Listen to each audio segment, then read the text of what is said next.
My name is Bill Powers. I'm the head football coach at Jupiter Christian High School in Palm Beach County, Florida.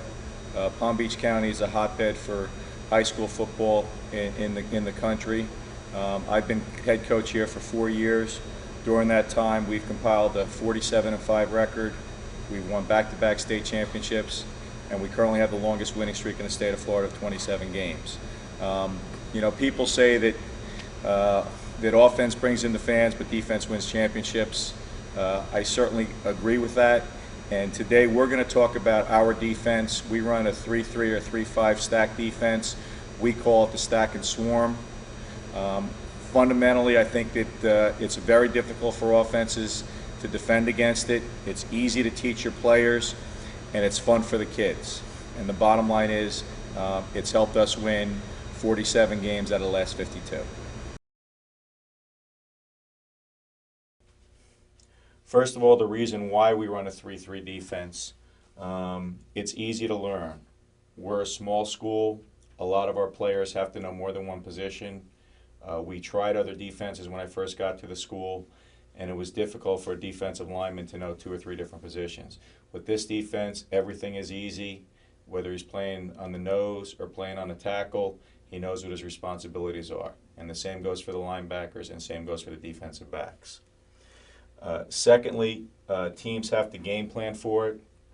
Certainly the 3-3 is getting much more popular, but still traditionally most teams run either a 4-3 or a 4-4 or maybe a 5-2. So when they have to play us, they've got to spend time working on our defense. It allows smaller, faster athletes to be successful. We find, again, at a small school that we don't get many 6'4", 240-pound defensive linemen. So this defense, again, like the title says, is stack and swarm. We're relying on speed and quickness, getting to a position, and swarming to the football. The maximum players in the box against the run. Again, when we go through some of the video clips, you'll see that we have anywhere from 6 to 8 people in the box, depending on what formation the offense is in. And obviously, the more people we have in the box, the more chance we have of stopping the run.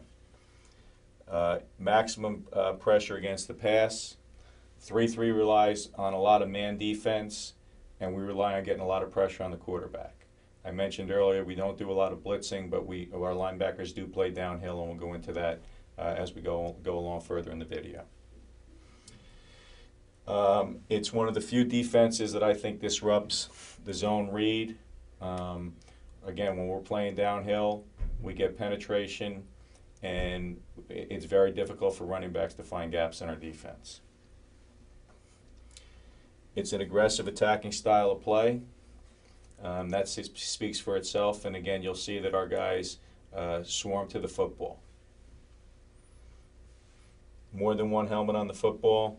We have very little gap responsibility. I don't want to tell a player he's got an A, B, or C gap, so when the play goes 3 feet from him, he comes back to the sideline and tells him, well, it didn't go in my A gap. Our responsibility is to get to the football. That's the responsibility of every player on the football field.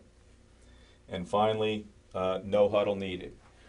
Our defense is dictated by what offense you run. It's great to make certain blitz calls, and if you come out in a different formation, I've got to change calls on the run. This way, the way we set our defense and our base is that everything depends on what type of offense that we're going to see on that specific